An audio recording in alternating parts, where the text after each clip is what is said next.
To a story you first saw on KTSM, El Paso could see a new monthly fee to help pay for street repairs, and the earliest it could take effect is next year. That is if the city decides to move forward with it. Thank you for choosing KTSM 9 News at 6. I'm Andy Morgan.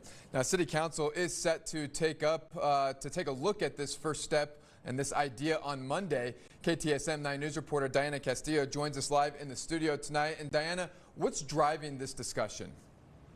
Well, Andy, city officials stress that this is only a discussion at this point, but they are laying out why they believe the city needs a more consistent way to pay for street maintenance.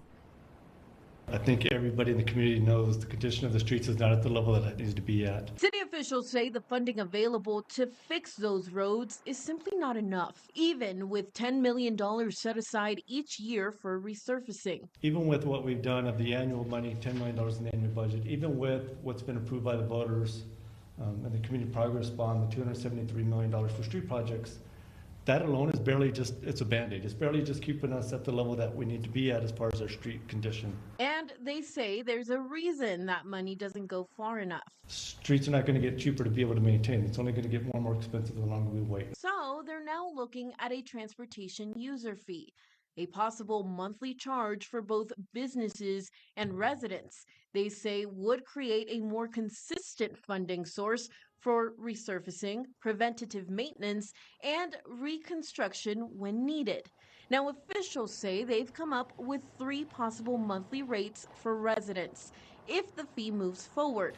That would be $4.40, $7 or $11.37. Each option would pay for a different level of street work. Now again, this is just an idea for now. Staff will present it to City Council on Monday, but no vote will be taken. Now, if Council decides to keep exploring it, the city plans to start at least 2 months of outreach to hear from residents and businesses before any final decisions are made. Andy?